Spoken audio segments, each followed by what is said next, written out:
வைசாக புராணம் 12ஆம் அத்தியாயம். ரதி தேவியின் சோகம், தெய்வங்களின் ஊர்வலம்.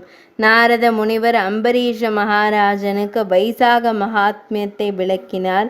மிதிலாதிபதியான ஸ்ருதகீர்த்தி ஸ்ருததேவரின் முற்பிறவியை, அந்த மன்மதனை பெற்றெடுத்தவர் யார், அவர் தனது கர்மாவிற்கு எவ்வளவு வருந்துகிறார் என்பதற்கு விளக்கம் கொடுக்கும் வகையில், நான் கேட்கும் தெய்வம் போன்றவன் குமாரசாமி பிறந்த கதை புனிதமானது. கேட்பதால் செய்த பாவங்கள் அனைத்தும் அழியும். புகழ் மற்றும் வாரிசுகளான மகன்களை உருவாக்கும் நீதியை உணர்த்துகிறது. எல்லா படிகளையும் கிழித்து விடுவேன்.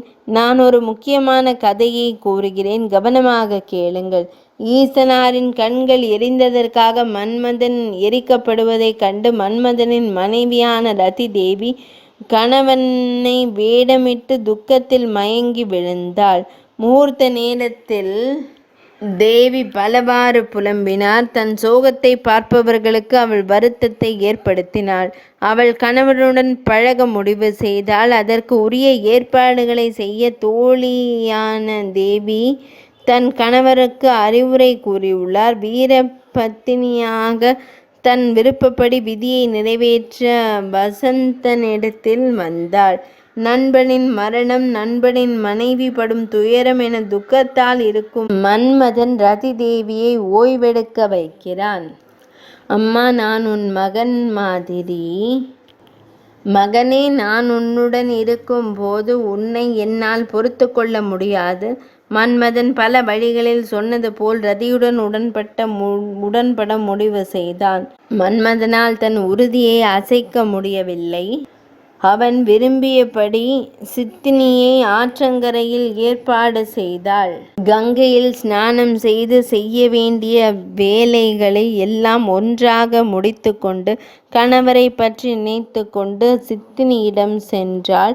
அப்போது ஆகாசவாணி, கல்யாணி பக்தர், நெருப்பு உள்ளே நுழைய விடாதீர்கள். சிவனால், ஸ்ரீகிருஷ்ணரின் தலையாயிருக்கும் ஸ்ரீ மகாவிஷ்ணுவினால் உங்கள் கணவருக்கு 2 பிறவிகள். 2ஆம் பிறவியில் ருக்மிணி தேவி ஸ்ரீகிருஷ்ணரால் பிரதம மந்திரியாக பிறப்பாள்.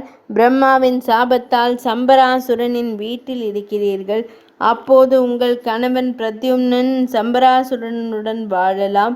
அப்படித்தான் உங்களுக்கு கணவன் இருக்கிறார். அதனால் அதிரடியாக நுழைவது வேண்டாம் என்று கூறினேன். ஆகாசவாணியின் வார்த்தைகளை பின்பற்றி தீயில் பிரவேசிப்பதை நிறுத்தினேன். அடுத்து வியாழன், எலி, மும்மூர்த்திகள் விளையாட வருகிறார்கள். தங்கள் நலனுக்காக உடலை இழந்த மன்மதனின் மனைவி ரதி தேவியை பலவாறாக பாராட்டியுள்ளார்கள்.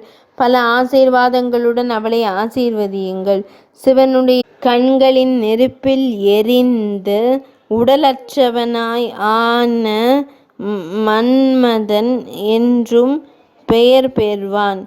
அவன் உனக்கு சாதாரணமாக தோன்றுவாள் என்று ஆசீர்வதித்து தவறான செயல்களை செய்யுமாறு அறிவுறுத்தினர்.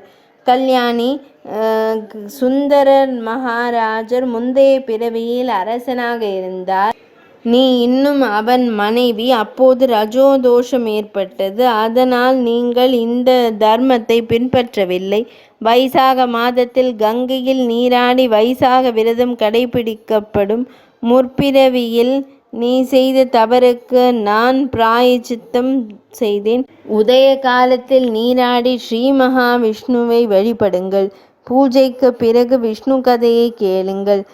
இப்படி எங்கு செய்தாலும் உனது கணவன் கிடைப்பான், உனது கணவனை நீ பெறுவாய் என்று தெய்வங்கள் வழி கூறி சென்றன. ரதி தேவி வைசாக மாதம் மேஷத்தில் சூரியனிடத்திலிருந்து மிகுந்த சிரமத்தில் துக்கங்களை கடைபிடித்து நான் அசுன்யாசனமான விரதம் செய்தேன்.